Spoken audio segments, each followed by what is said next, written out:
You. Good afternoon, everyone, and happy Tuesday. It looks like it is going to be a very intimate group today. We can't believe that today is our final session. Time flies, but we are grateful for all of you who have consistently and actively participated in our inclusive mindset community of practice. My name is Mike Cruz, Program Support Specialist with Supporting Inclusive Practices out of El Dorado County Office of Education. And I will be your moderator for today. Joining us is our inclusive ally and facilitator, Dr. Jana Rufo. Great, thank you, Mai. Welcome, everyone. Since we have such a small group today, first, if you're able to turn your cameras on, we'd love to see you. And if there are any questions or things that you come up with throughout, because we're a small group, please feel free, even just to come off of mute, and we can discuss. All right, so our warm-up for today is about passion. So for me, a non-work or non-family passion of mine is music. So I sing at my church. I've always been really involved in music throughout my life and just really enjoy it. And so what I want you to do is think about something that you're passionate about. It could be something now or when you were a child. And I say when you were a child because I want something non-work related and non-family related, which I think is harder as we get older. So you can either come off of mute to share that passion or you can share it in the chat.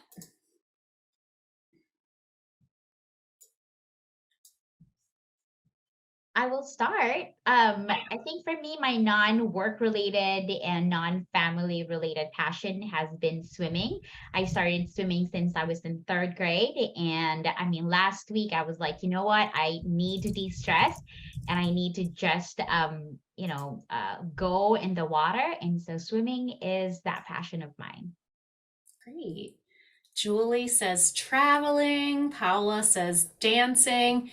Sarah says gardening and getting outside. Steve, it looks like you're looking for the co-teaching group, which is not us, but you're welcome to stay. I don't know if you have that info, you can drop in the chat to him. Okay, great.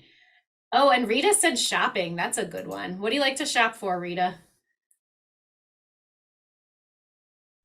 Easier to come off mic. Hearing an echo, I'm not quite sure why, but I just love to shop at for all things, just mindless, it's just pick up knickknacks. All right, I love it. And that was a very cool echo that we got. You sounded like otherworldly there. So good to hear from you. All right. So I'm going to disconnect and come back in. Okay, great. All right, so the reason that I have us start with passion for our final session is because our inclusion and equity work requires passion. So it requires the passion for us to commit to improving the outcomes of all students. And clearly everyone here today is certainly committed to that, but sometimes when we work in schools, we like to have splashy slogans like all students can learn and we believe in all students. But we really have to think if our practices and our policies and our structures support that. It requires the passion to transform fundamental practices, policies, structures, and beliefs in schools. And so we talked a lot through this series about the idea of shifting belief systems and this thought that belief systems are a lot less malleable than teaching someone a skill or transforming a practice. So that's why we spend a lot of time discussing that. It requires the passion to engage in challenging and courageous conversations. We're asking people a lot of times to commit to doing something that they are not accustomed to doing and something that might be radically different from what they've done in the past. And sometimes there are some challenging conversations that we have to have along the way. And it requires us to not only talk about what is right, but to do what is right, even when it is not easy. So not enough to just talk about inclusion, talk about equity, but to really move forward and to take what we know and to apply that. So for today's objectives, we are going to talk about the change process, particularly as it relates to leading inclusion. So as we are leading our school communities, our districts, our organizations through these changes, what beliefs, what ideas, what feelings might people be going through, and then how can we support them along the way? And then we're also going to talk about how we can develop some more practical strategies for inclusive leadership. And I will give you some tools, some strategies, some activities that you can use hopefully in your work.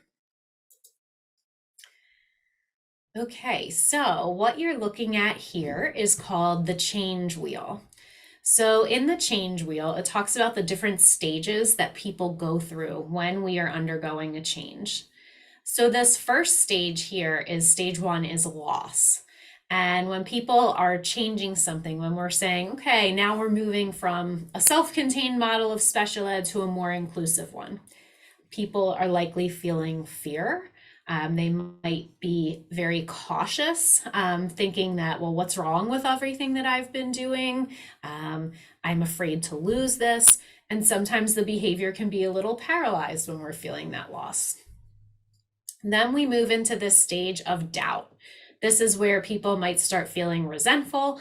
I've done it this way for a long time. Well, what was wrong with it? They might be skeptical. The behavior can be resistant. And then when we start moving past the loss and the doubt, we go into discomfort. And when people are feeling discomfort, we might be feeling some anxiety about the change. They might be having some conflicting or confused emotions, and the behavior can be unproductive. And then right here, so this little area that I'm highlighting, the danger zone, this is the point where things can go either way. So we can help people move past that feeling of loss, that feeling of doubt, that feeling of discomfort into discovery, understanding, and integration. Or if we aren't leading this change process well, or if we aren't sticking with our commitments, what we've decided that we want to do, then we can fall back into those feelings of loss, doubt, and discomfort. So what we want to do is kind of push through that danger zone so that we're helping people feel hopeful, feelings of anticipation, have some more energized behavior and excitement so that we can then truly understand what this change is and then integrate it into our work. So it's really, I think sometimes when we talk about inclusive practices, when we talk about UDL or co-teaching or whatever these segments are that we're running with Community of Practice today, we talk a lot about, what does it look like and how are we going to implement it? What's going to happen in the classrooms? But we really do have to pay attention to all of those feelings that can either thwart or that can move our cause forward. So that's our focus for this evening. All right. And so for today, as we're walking through this change process, I want to show you this Managing Complex Change Scale. And this was developed by Ted Noster, actually a presentation at TASH. And what you're seeing here on this chart is it shows you all of the elements that are necessary for managing complex change: vision, consensus, skills, incentives, resources, and action planning. So all of those things drive change. And then in each column, it'll also show you what you get if you're missing one of those elements. So in this second column here, if I'm missing vision, then I wind up with confusion. If I don't have consensus, we have people who try to sabotage.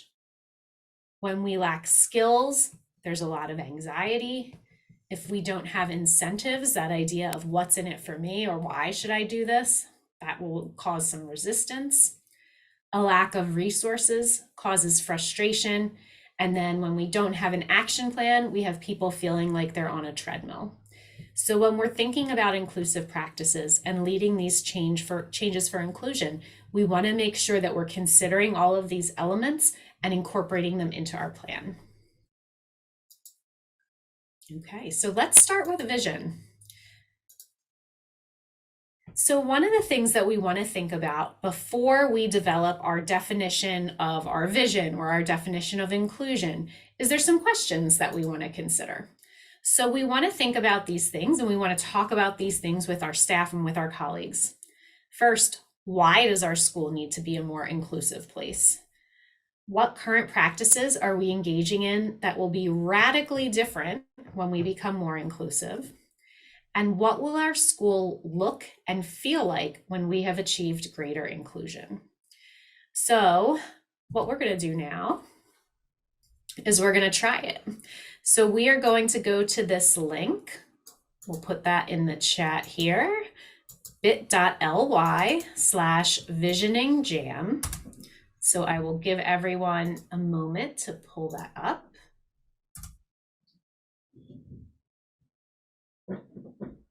And we're going to spend a couple minutes per slide.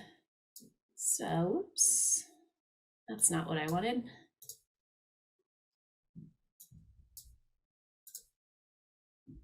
Okay. So I see got a few people jumping into that. I'll copy this link directly as well and put that into the chat. Maybe easier to click.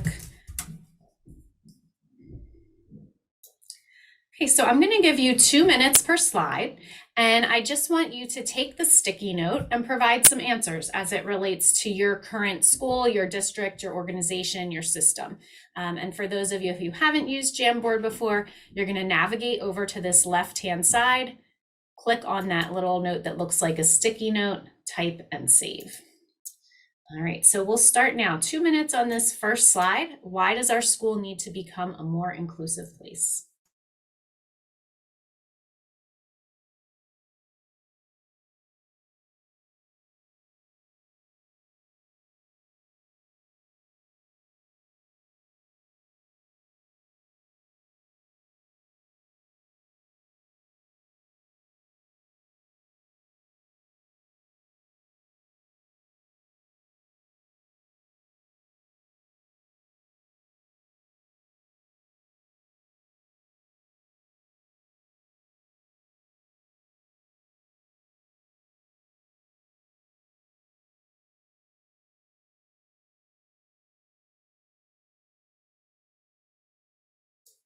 Got 1 more minute.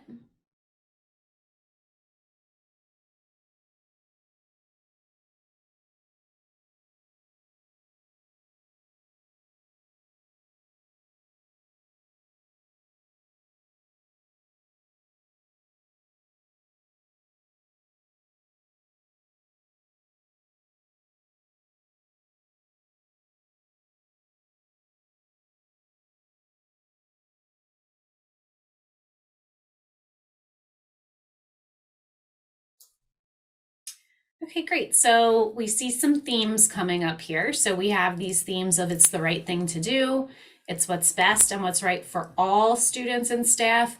And that all kind of bleeds over into this idea of everyone benefiting. It's better for everyone. This idea of equity, people having different experiences and perspectives. I love this one, a sense of belonging rather than just fitting in and really truly accepting people for who they are. We have one that says children who experience inclusion are more likely to be included, and including adults. Great. And then these social emotional reasons too. It creates empathy, fosters growth, understanding, and a safe place for learning. Excellent. Okay, so now next 2 minutes, I want you to think about what current practices are we engaging in that will be radically different when we become more inclusive. Go ahead.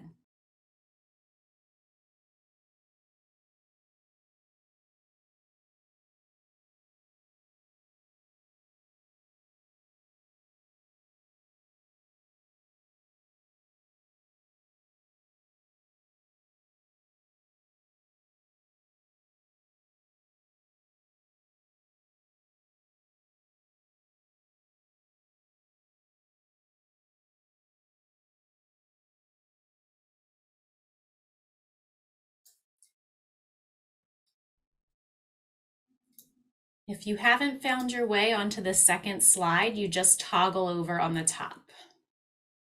Yeah, so let me just refresh it, Julie. Let's see if that works. So you're looking at it on my screen, so you might just have to toggle over on your own through the link.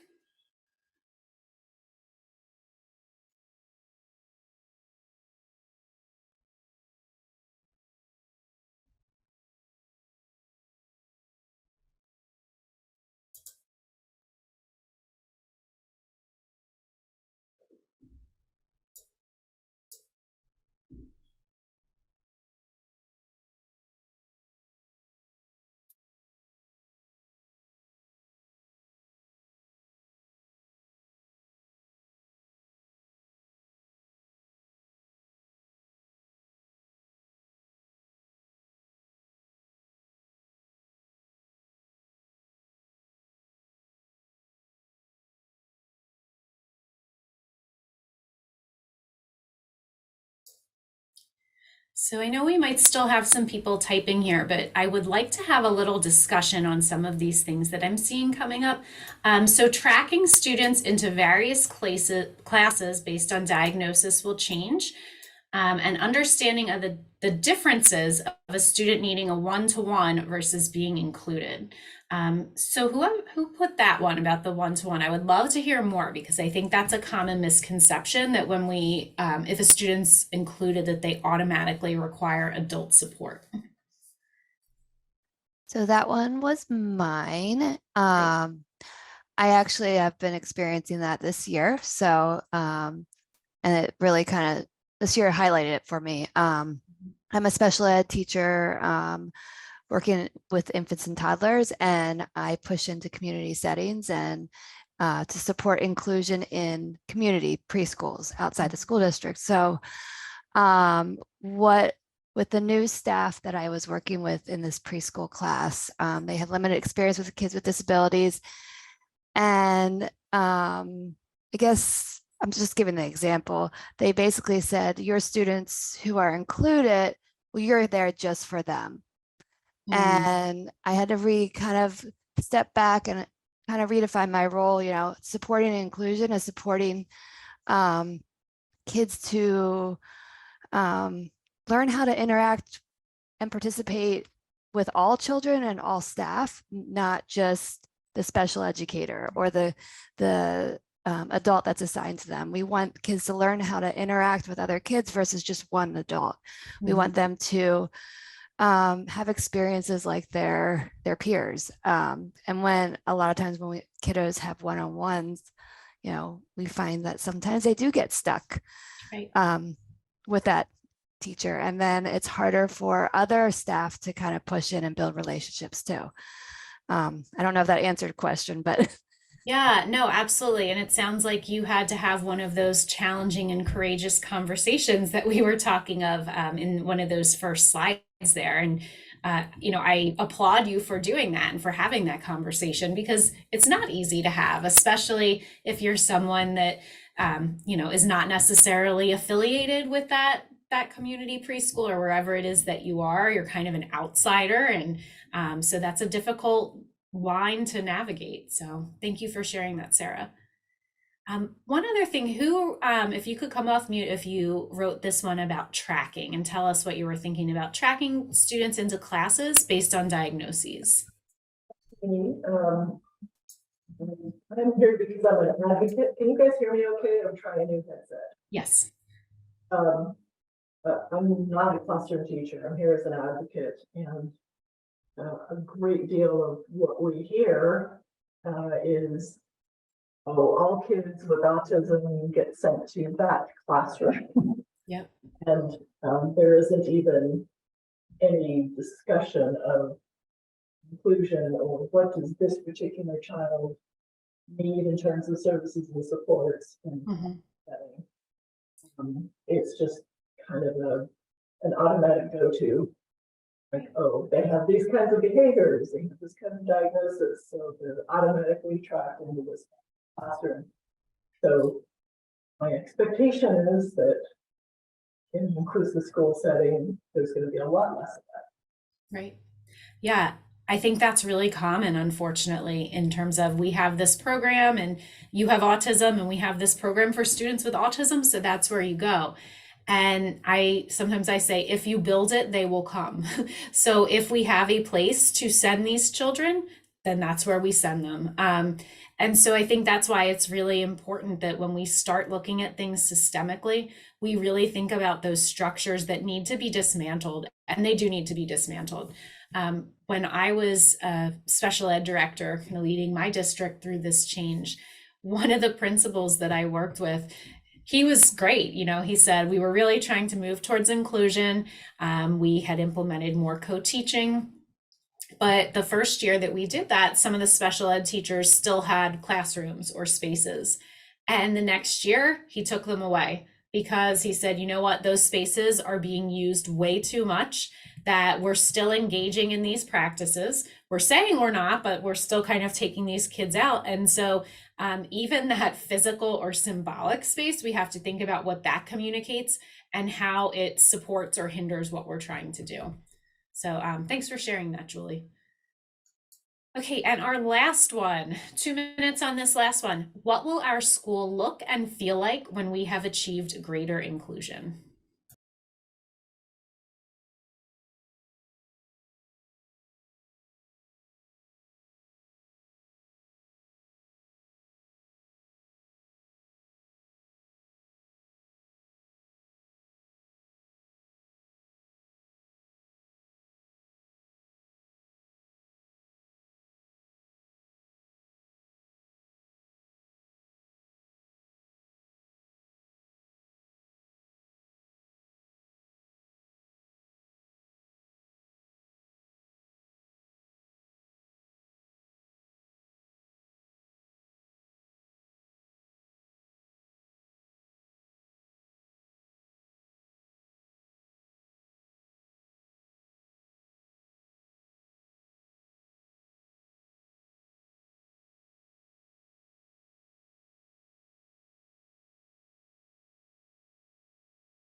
Let's try to get one more post-it on there per person, then we'll keep going.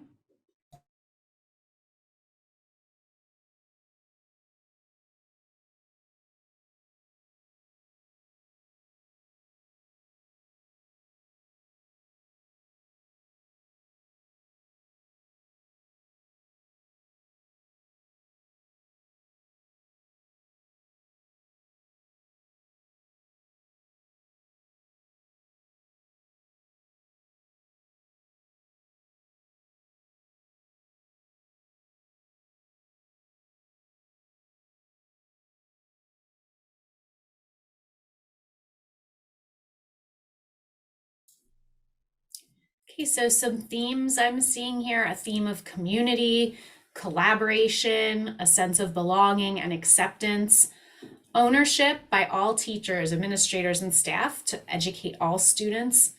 Again, this idea of community and collaboration. Students will feel included, students and teachers will feel more at home.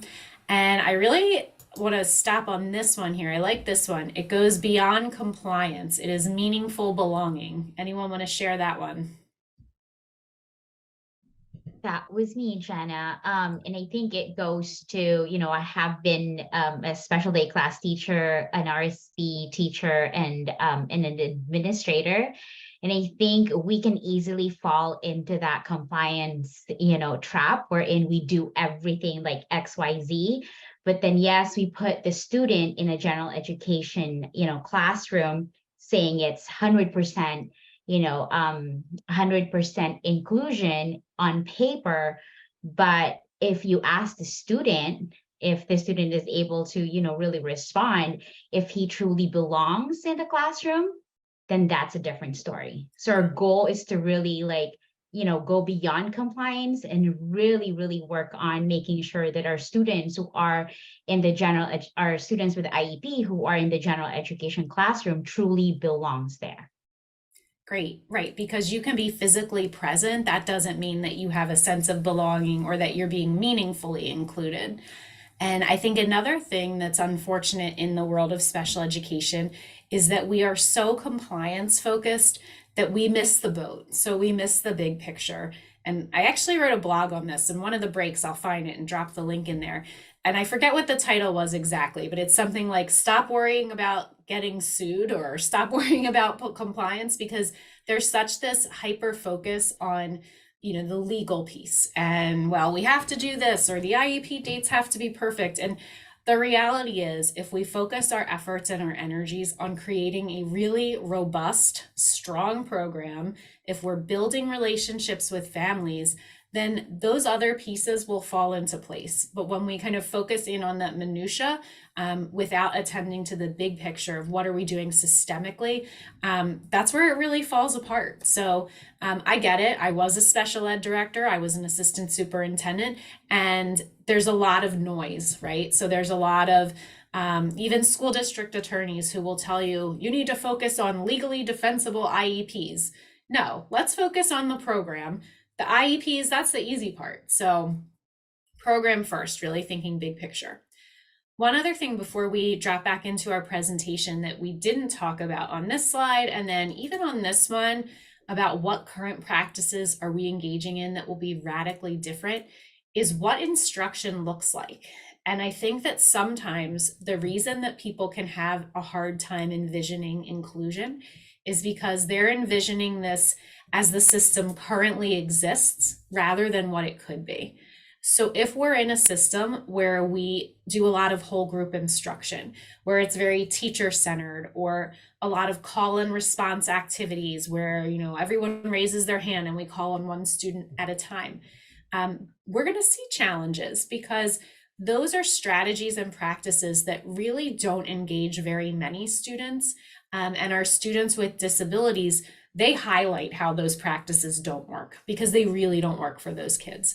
So really looking at that core instruction that's taking place and incorporating in more principles of universal design, more choice in learning and entry points, that's a huge difference. And that's something that we really need to attend to as well. Okay, love these little mini discussions here. Let's go back. And again, so if you have any questions, you can come off mute, you can drop it in the chat because we are a small group this evening.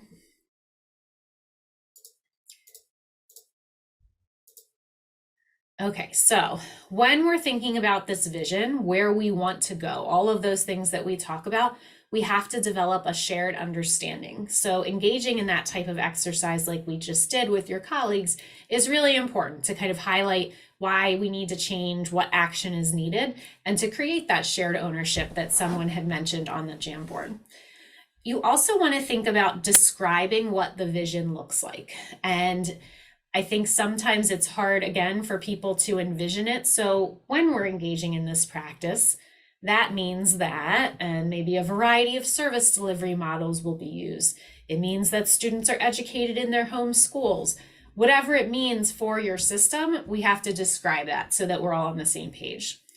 And then I also think it's really important to connect the vision to other work, because we in education have done this to ourselves a lot, where an initiative comes in and it is the thing, and we are all into whatever that thing is. And then that thing becomes not as popular and it goes away. So there's often, I think, this belief when we are undergoing any type of change, or I don't call inclusion an initiative because it's not an initiative to me, but that's how people see it, right? So they see it as this new thing that we have to do. And if we just wait long enough, or stomp our feet long enough, or complain at the faculty meeting loud enough, that it will go away. So we want to connect it to the other work that we're doing so it's not seen as piecemeal.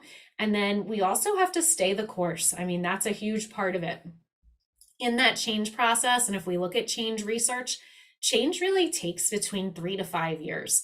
And I will share that from my experience, I saw that play out. So year one was the year of course we believe all students can learn. Of course we want great things for all kids, right? In the planning phase. And year two, when we actually had to do it, that's where people start thinking, I don't know about this. I didn't sign up for this part of it. You know, what are we actually getting at here?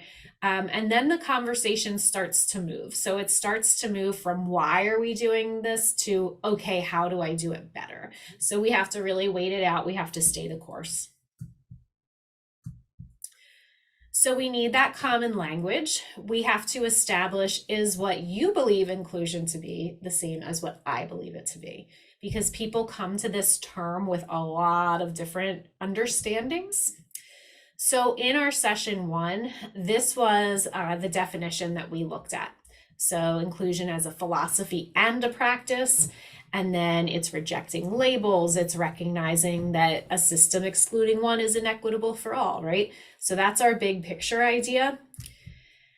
So one of the things that when I'm doing staff training, or that if I'm asked to do professional development, that I like to do is to establish our own common definition of inclusion. So what that looks like, so this one is called single, duo, quad, octet. So you give people a piece of paper that looks like this. And in the single corner, you're going to write your own personal definition. So I might write my definition and then Mai writes hers. Then we form a duo and Mai and I synthesize our definitions. Then we find Sarah and Julie, who are a duo, and we synthesize into a quad and we combine, and then we combine the quad into an octet. And then finally, once we have all of the octets, then as a staff, we work together and we look at those themes in that definition and we come up with a common definition. Okay, I would complete this activity after you've given staff some initial background and training, because we don't want our definitions to be so far apart. You know, it might be interesting seeing what people think about inclusion at the beginning, but I probably wouldn't do this right out of the gate. I would start with maybe providing some background, some other definitions. And then once we've developed that definition or that vision or however you use this activity, that's your North Star. And that's what you keep coming back to. So a few examples. So these were this was an elementary school that I worked with recently, and they came up with this through this activity. Inclusion at Andrew Mayer School means giving all students equal opportunities to maximize their potential. Through high expectations, differentiation, flexible options, and social, emotional, and behavioral supports, all students will participate in the learning in the general ed environment. So that was combined from all their definitions. Here's another one. This one, again, you'll see all students have the opportunity to access all available resources. We provide meaningful learning. So you can kind of see some of the themes that are coming up, right? So both of these schools really talked about all. This one really liked that idea of abandoning labels. So that was part of their definition. And then here's one a middle school did. Again, we'll see that all, access, flexibility, supportive environment. So this is just something that you can develop with your staff, with your teammates, to help work towards that common understanding.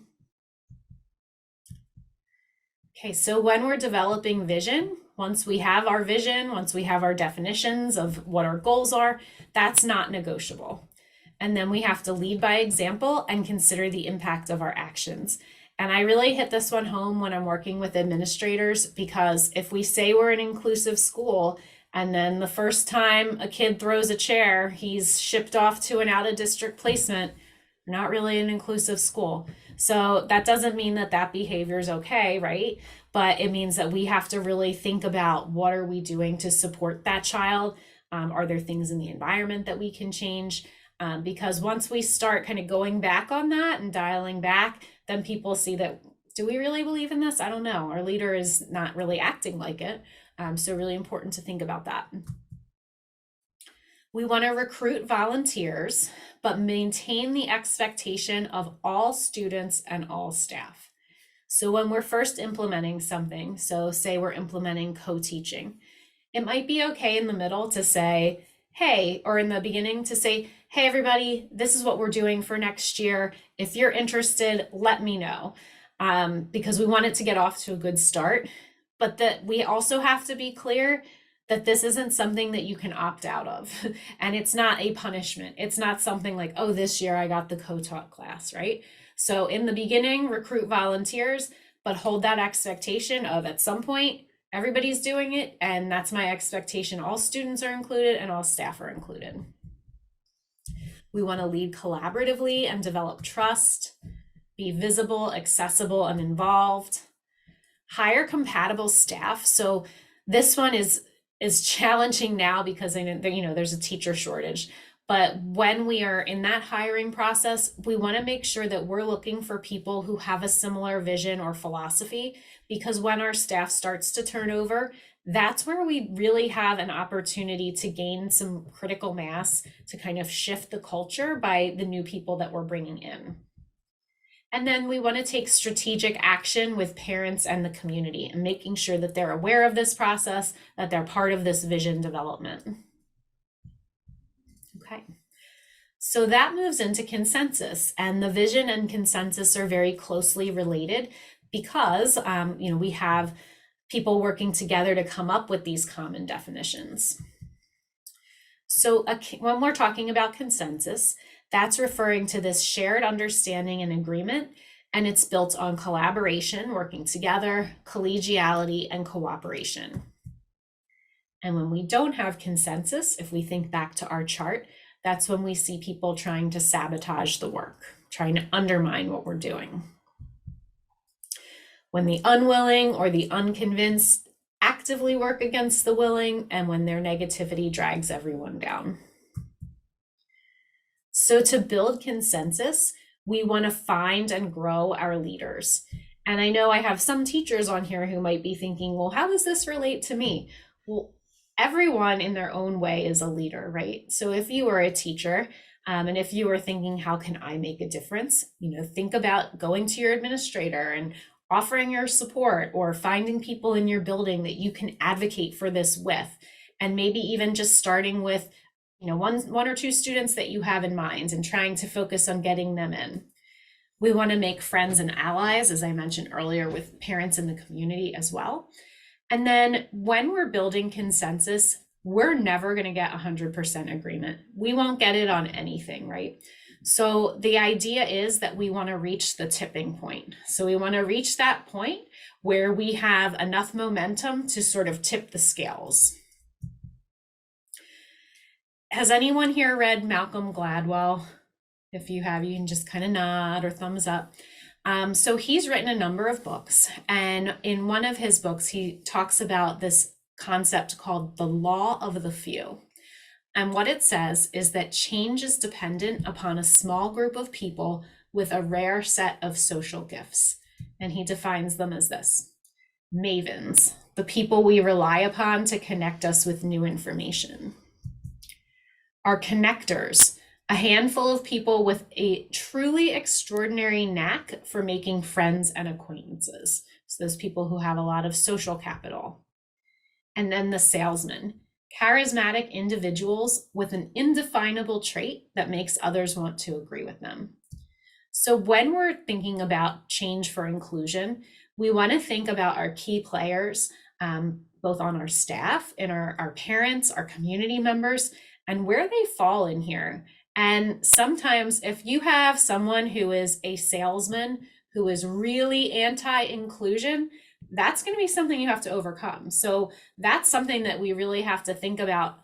How do I get this person on my side? Or is there a way that I can involve them in the process so that they understand where I'm going with that? So when we really kind of take a step back to think about all of the players, that helps us really move things forward. And so we want to reach that tipping point. So it's that point when a series of small changes or incidents becomes significant enough to cause a lot more important change. So maybe we start with a few classrooms that are implementing inclusion really well, and the word gets out, and parents start becoming interested or asking to get their child into that class. And then we want to build on that momentum. So we have to think about what are those pieces that we can start working towards that will help us to reach the tipping point. So some common mistakes when building consensus.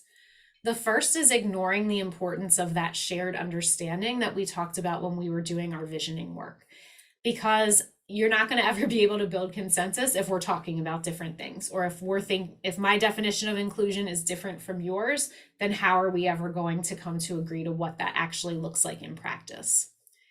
Another common mistake is, in an attempt to build consensus, basing your decisions on the preferences and wishes of staff rather than clear standards, expectations, or needs. So that's we'll take a turn at co-teaching, or I've never really worked with special ed kids, so I don't want those kids in my class next year. So we want to look at setting those standards and expectations and not just acquiescing to what the staff wishes might be. Well, we got about halfway through. We are having some good discussions. Mai, do you want to have someone from your breakout just share with us the major themes? Who wants to do that? Come on. Yeah. I came good late, so I discussion. don't feel comfortable saying all the things you guys probably said. So. Go Georgiana, right? I just, the ones that I did hear was that, like we need to make sure that we have enough time for training, but there's also a lot of interpersonal skill training that needs to happen because not everyone feels comfortable talking to each other as an adult or know what our different boundaries are. So they either will take too much or not give enough or those type of things. And so then we have situations where the kids are not being supported. But I think the common theme I heard from everyone is everyone feels like they want to help the children. I think everyone says that they need some more training and support on how to do it. Great. Well, Bridget, you did an awesome job in our group. Can I put you on the spot? You were such a great facilitator. Oh, I think you're muted. Okay, I'm just not good at that. No. So I think our group kind of talked about the pros and cons of each of those little areas, the 4 we got through, right?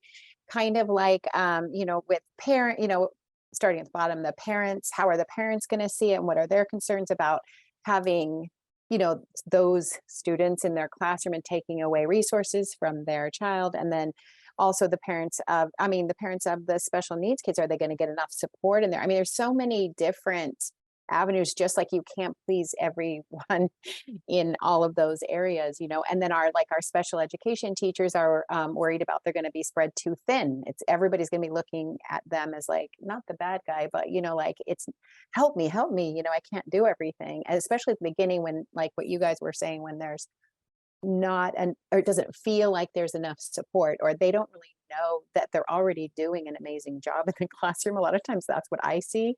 I'll go in and say like, oh my gosh, you are including them and you don't even know, and so that was one of the things we also talked about, is like helping teachers understand what they are doing, the general education teachers, especially, like, look at what you are doing. You're making a huge difference. And that's basically why we all go into this profession to begin with. I think that kind of sums it up a little bit. Anything else that we need to add? Team? All right, I think you got it, Bridget. Thank Okay. you. Okay. So some of the things, and I don't think we'll do this in the chat just for time's sake, but these are some of the things that you might hear, right? When we're thinking about these perspectives. What's wrong with what I've been doing all these years? I wasn't trained to work with kids with disabilities. This isn't fair to the other kids, or these students will never get what they need in general ed, right? So I think just really equipping yourself with how are you going to respond when you hear those things. I think that Sarah did a really nice job sharing how she shifted those conversations in her setting. But think about that. So when you come up against these statements, have something at the ready, because it is hard sometimes if you're caught off guard, or if it's a little bit out of left field, not quite sure what to say, or maybe you're not sure what to say in the moment, but then make sure that you're going back to the person and saying, I remember what you were saying about training, and, here's my thought on this.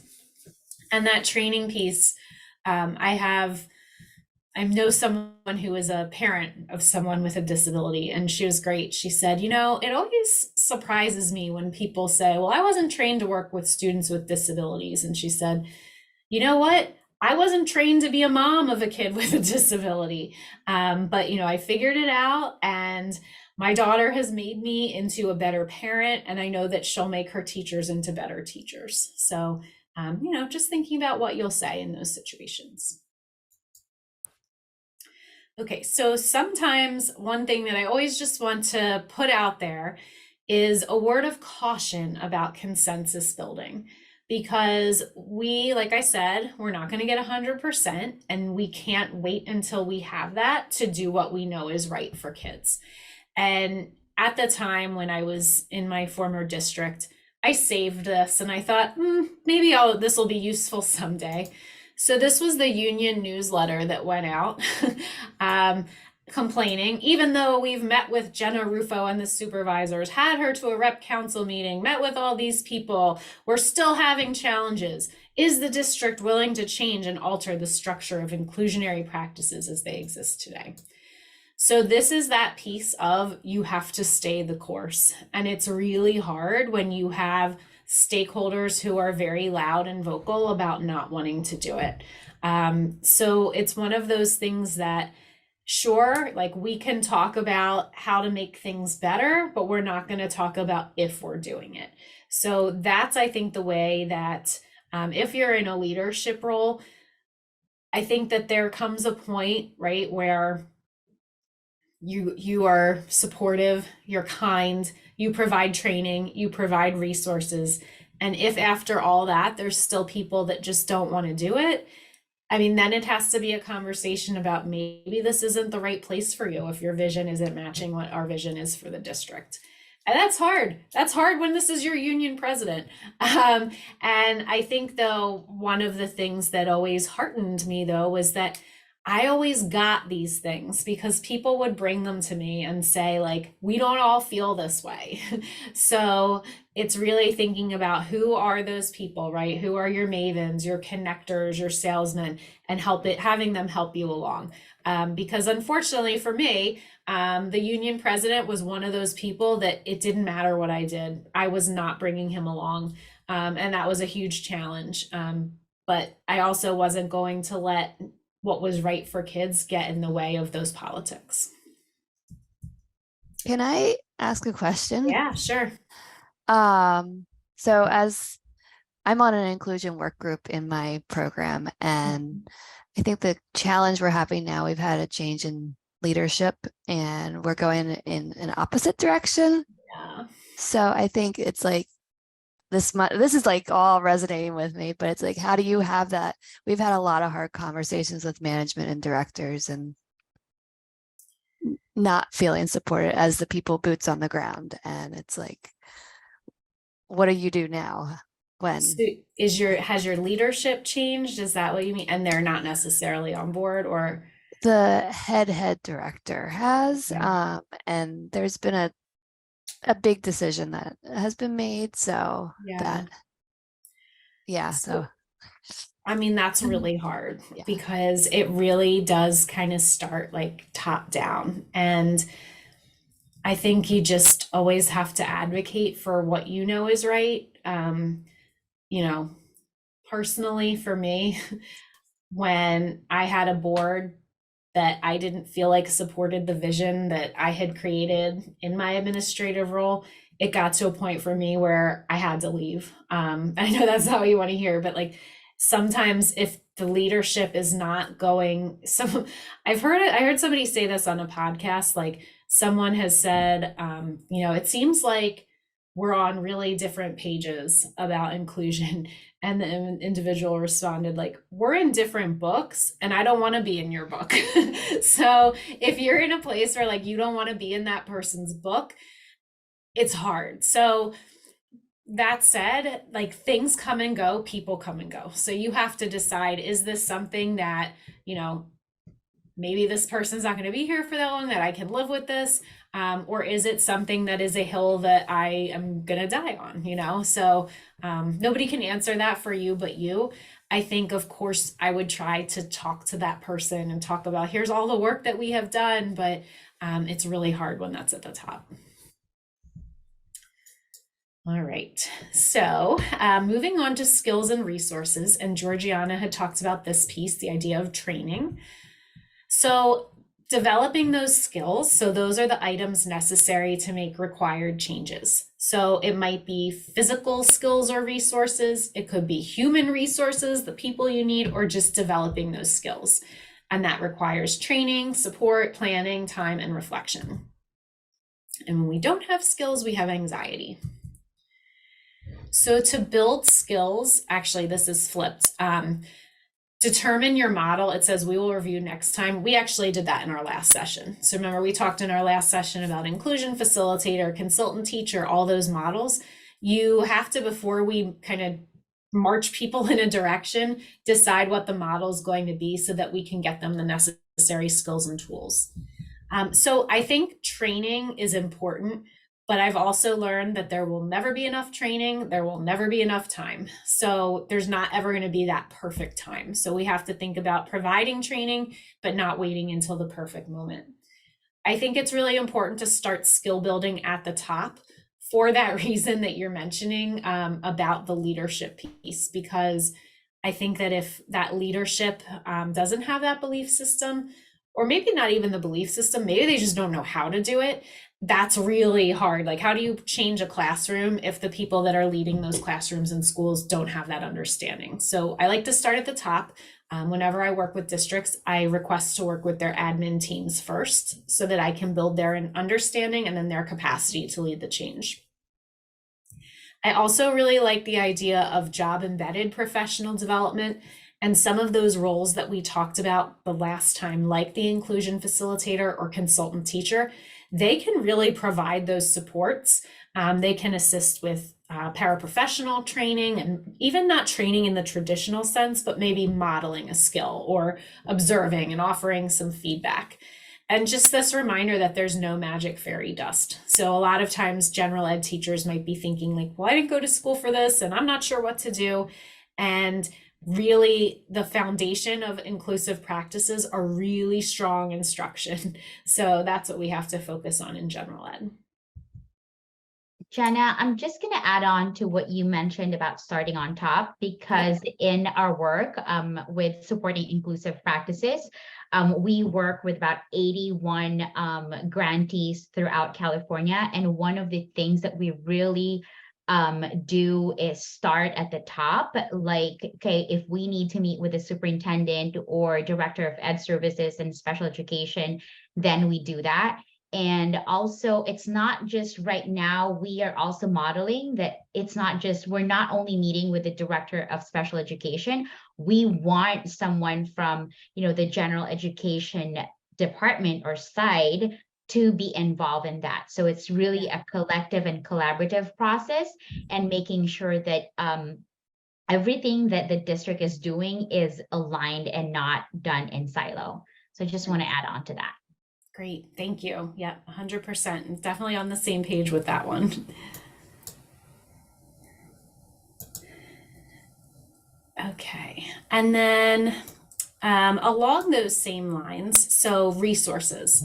Resources are the items necessary to make the required change. So similar to our skills, right?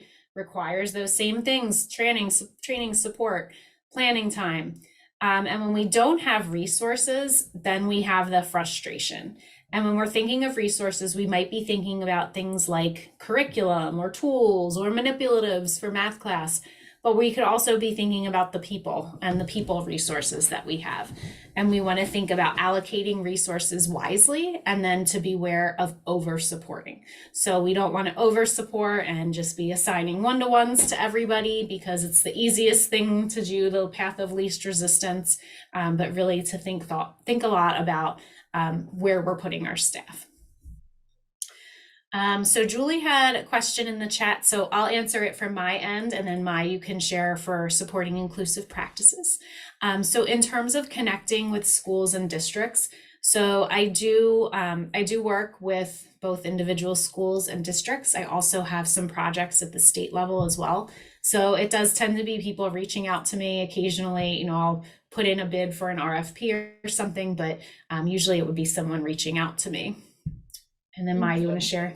Yes, with supporting inclusive practices, what we do is, if you are interested we have different tiers. Tier 1 is basically what we're doing right now, which is available to everyone, especially in the state of California. But again, we have other folks from different states who are also who have tuned in. And then tier 2 support is where we work directly with grantees, but they are identified by the California Department of Education. But if you are interested to be to be a grantee, just let me know and I can add you to the interest list. But that decision is going to be a grantee is a decision made by CDE. And then we provide tier 3 support if, again, this is more for school districts that are undergoing comprehensive improvement monitoring or in the SIM process, again, directed by CDE. Thank you. All right, and we will have at the end, and I'll make sure that my information is in there, and I know Mai will put hers in there as well. We do have a Google Doc where you can drop all of your contact info in. So if there's someone that you want to connect with following this, that you'll have everyone's information. Okay, so this allocating resources piece, that kind of harkens back to our last session where we talked about resource mapping and thoughtful student grouping, providing collaborative time, and then being aware of natural proportions and not kind of overloading our classes with students with disabilities or other students who also have needs. We don't want to create, you know, those infamous inclusion classrooms. I hate that. Please don't call it that. Promise me you won't. Because if we're working towards an inclusive school, all of our classrooms are inclusive, right? It's not like one class that's the targeted inclusive classroom. Okay, so then incentives. So incentives are the reason for the change. So why are we doing this? And then what's in it for me? So this is where we want to appeal to the why. So why it's important for one person might be different than another person. So we have to think about that. And when we don't have incentives, then that's when we get resistance. So the why here, we talked about in session 1, we talked about the law, right? Well, that's not a very inspiring why. You know, do this because it's the law. Okay, I mean, we've had this law since 1975 and you see where we're at. So probably not the best way to go about it.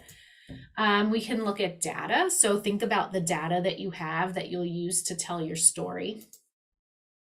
Social and emotional reasons.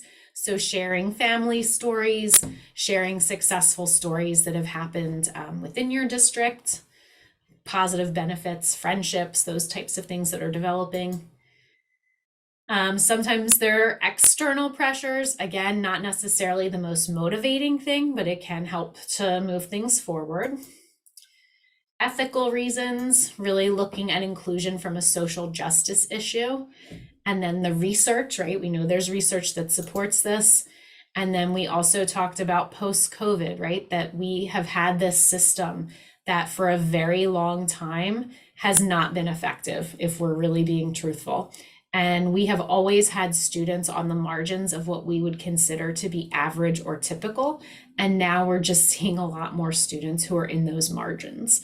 So we can't really continue with this system that segregates and separates. We have to think about how can we accommodate and support within the existing structure of general ed.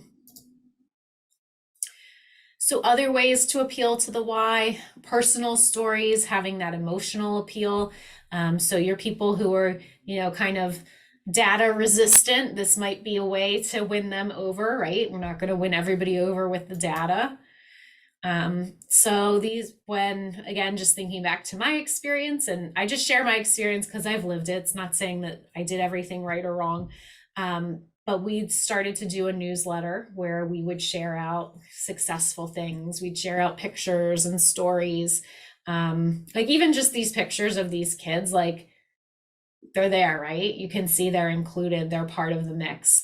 And then a letter that another student wrote to someone, and that's the little boy in the wheelchair on the playground. Okay, then data we talked about, right? So this was an example here, just comparing scores of students in co-taught versus self-contained was that red line, right? So when my district went through this, we had 13 elementary schools. That's big for Pennsylvania. I know it's probably not big for California, where everyone could kind of move at their own pace, but there were certain benchmarks that had to be met. So while as a special ed director, it didn't necessarily give me, I didn't have everyone moving as quickly as I wanted. It gave me a really good control and experimental group to show that, oh, look, actually, our students who are in self-contained classes, not only are they not improving, their scores went down. Okay, so thinking about the data that you have. This was another one where what this chart's showing, and again, just to think about what kind of information that you have that you could look at. The yellow diamonds, that is the percentage of students who were included in general ed. And then the red and green bars were the special ed referrals. And so the red ones on the bottom, that's the percent of school referrals. And then the green were parent referrals. So anyone want to take a stab at what you're noticing with this chart? What is this chart showing you?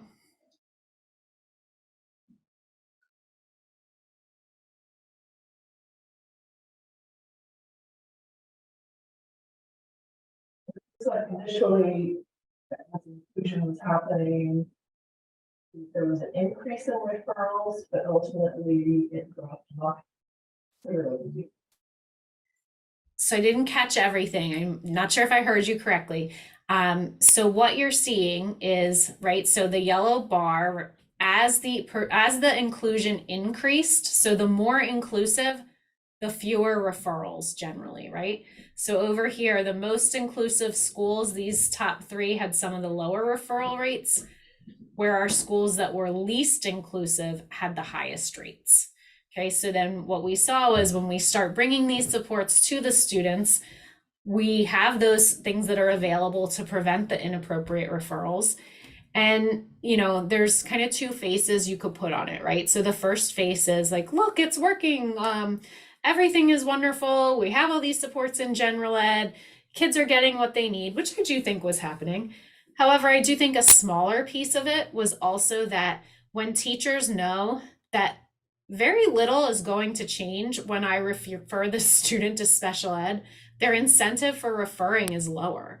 So sometimes teachers refer because, you know, they think, all right, well, I've done what I can do. Now I'm going to refer, and they'll go somewhere else. When that somewhere else is no longer an option, then you think really critically of, you know, is making this referral really going to help this student, or, you know, will what they get be that much different than what I'm already doing?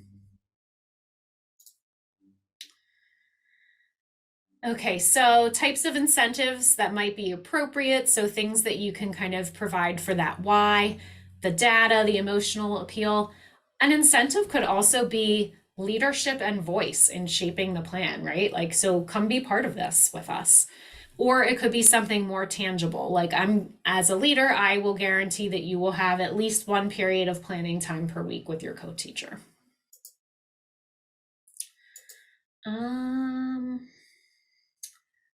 I think, because I have 1 more COP in here too, I think we're going to keep going and we'll see how we're doing. Maybe we'll come back to this one, maybe not. But I think we're having some good kind of on the cuff discussions as well. Okay, and then we need our action plan. The action plan is, how is all this going to work? So we think about the vision, the consensus, the incentives, the skills, the resources. We need some type of guiding document that's going to pull it all together. It needs to be detailed. It has to be time bound with benchmarks for what's going to happen by what date. And then we have to have responsibilities delineated. So who is doing this?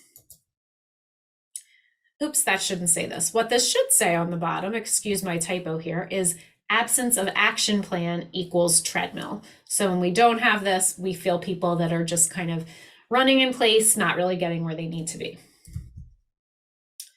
So one of the structures that I like to recommend is kind of having a large task force, which has a steering committee and then some subgroups underneath it. So we have this one body that's either guiding the direction for the district or for the school, and then we have teams that are working as part of that larger committee. Okay, so let's look at an example. Okay, let me just see if I can bump this up a little bit for you. Okay, so here's example. We have our steering committee. Here's what they're going to do. And this is overall. So there's also much more detailed ones for each of the committees. Creating a vision, synthesizing information from each of these subcommittees. Okay, and then there's a tab over here on the side for status to kind of keep your notes. So in this steering committee, we had a professional development leadership team, and their goal was to build capacity of those who were on the task force and then work with the curriculum department to embed strategies for this at this point was accommodations and modifications. I would, looking back, probably change this and say go more of a UDL, universal design for learning approach, rather than the layering on. Then there was a data analysis subcommittee that looked at all these things: placement of students with IEPs in the different types of settings, achievement and placement data disaggregated by disability, race, ELL status, and socioeconomic status. That can be really powerful, particularly if you have disproportionality in your system. I think for a lot of people who don't necessarily get it right away, that's an aha moment for them. Looking at your special ed referral data, here there was an in-service on current practices where there was a facilitated self-assessment that occurred. So looking at that qualitative data and then identifying the trends. Best practices committee defined inclusion, researched various models, and made recommendations. And then there was an inclusive school culture subcommittee that looked for best practices, how to work with parents, how to make the process less intimidating. And then the last subcommittee, which only happened during year one, was the program evaluation subcommittee. And what this subcommittee did was develop a register of all the special ed programs in the district. So to really give us a sense of where are we. And what happened when we found that was, oh, this school over here in the north part of town, they have an autistic support classroom for the high functioning kids with autism. I'm saying that like facetiously, right? High functioning. But this is the way that people looked at it. And then this school over here on the west side of town, they have the autistic support program for the low functioning kids.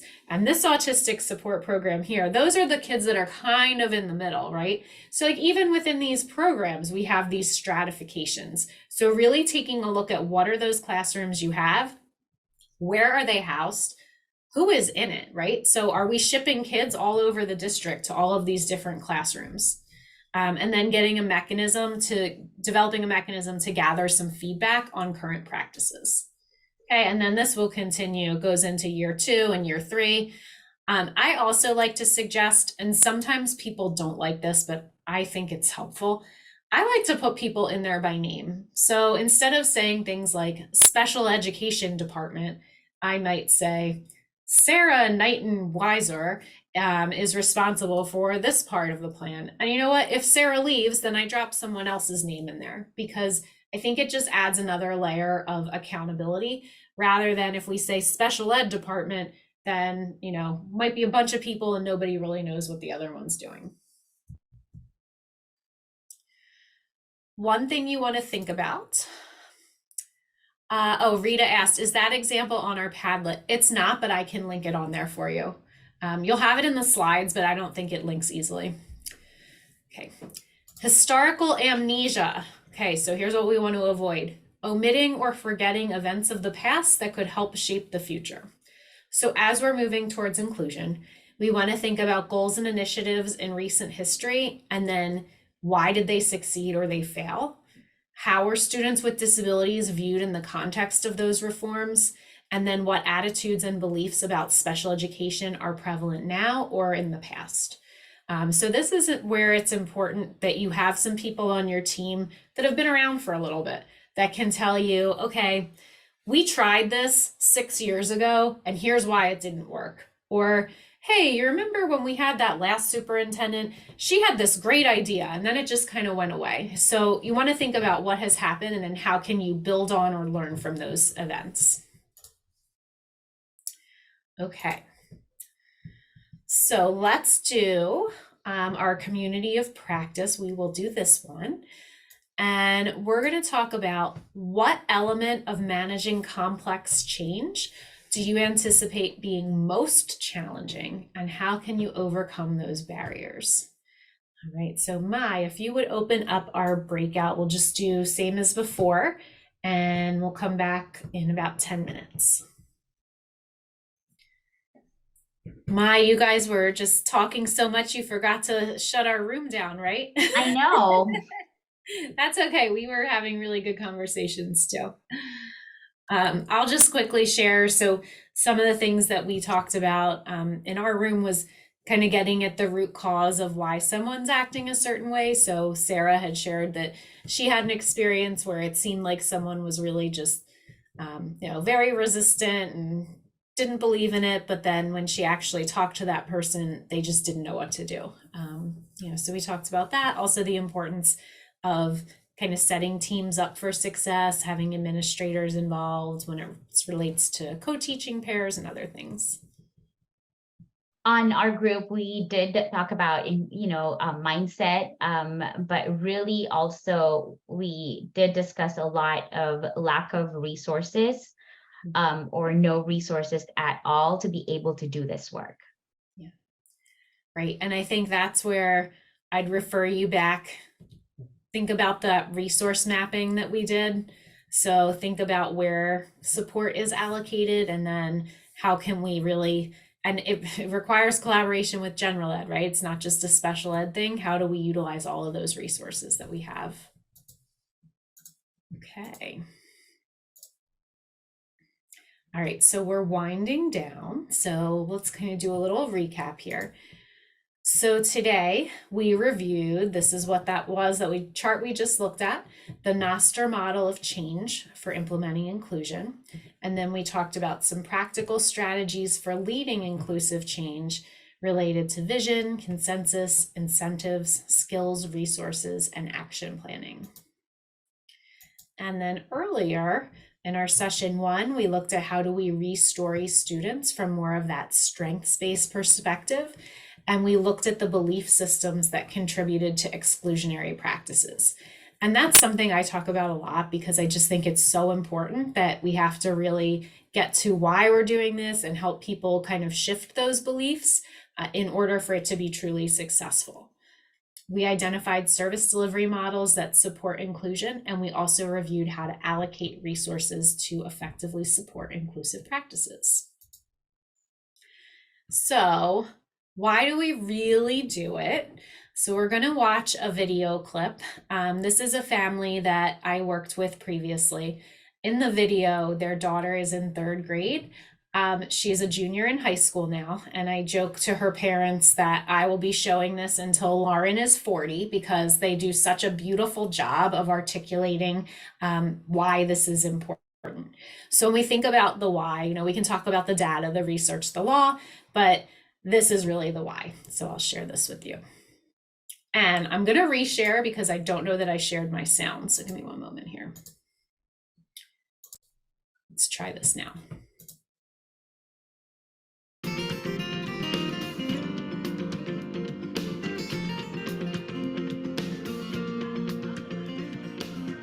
When we were growing up and going to school, the special ed kids were segregated and moved to a different part of the school.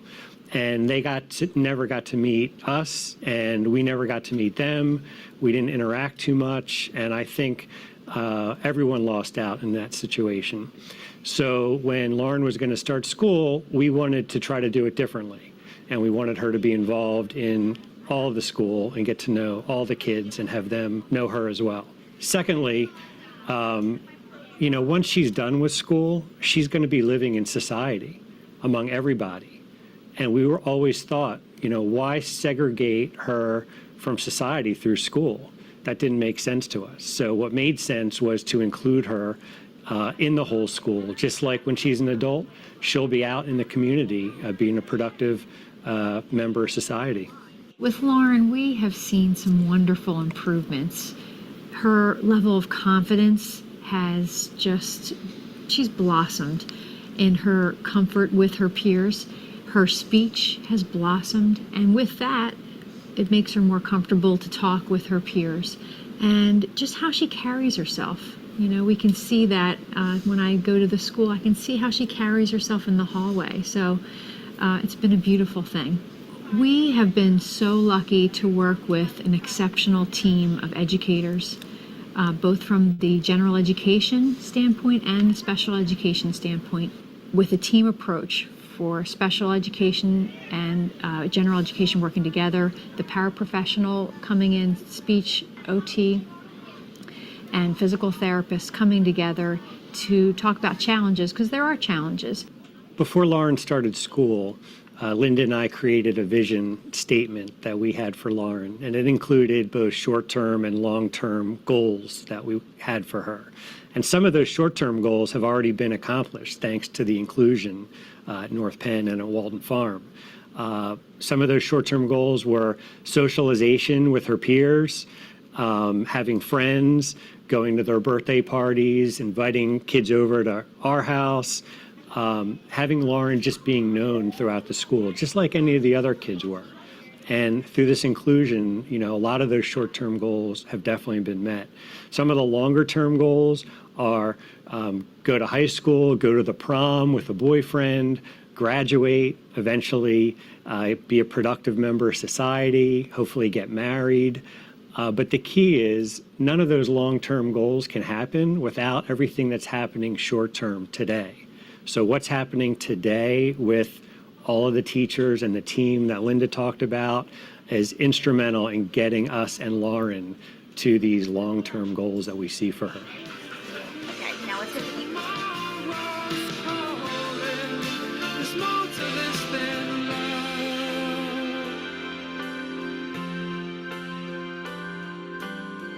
What kind of world do you want? What kind of world do you want? What kind of world do you want? They get it. Let's start at the start. Build a masterpiece.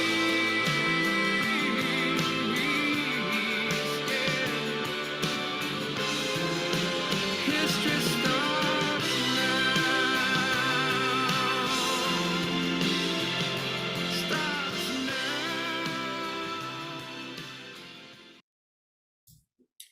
So I truly do believe that we can change the world through education. And I know that everyone on this call does too, or you wouldn't be here. And I just really encourage you to continue with that passion. We talked about passion in the beginning of this, to really do what you know is best for all students and to make that difference, like was so important for Lauren. Because as her parents so eloquently said, those long-term goals don't happen without what's happening right now. Okay, so during our remaining time together, you have just the last 10 minutes to complete these tasks. And I am going to drop this into the chat for you. Let me copy and paste. Here we go. Okay, so you are going to click on those links. You're going to share your feedback on the Jamboard. That is in lieu of the survey. You will visit the main community of practice page to print your attendance certificates, and then add your contact information to that contact sharing Google Doc on the Inclusive Practices Padlet. So that is all in the chat there. And it has been such a pleasure working with you over these last 3 sessions. So I thank you very much. Mai, do you have anything? Yes, we are going to give you have about 5 to 8 minutes to do, share your feedback on the Jamboard. We really want you, before you leave this session, to complete the session 3 Jamboard, because as you all know, this is the first virtual COP of supporting inclusive practices, and your feedback and input are really going to be, they are very important for us to make decisions on our next steps for next school year.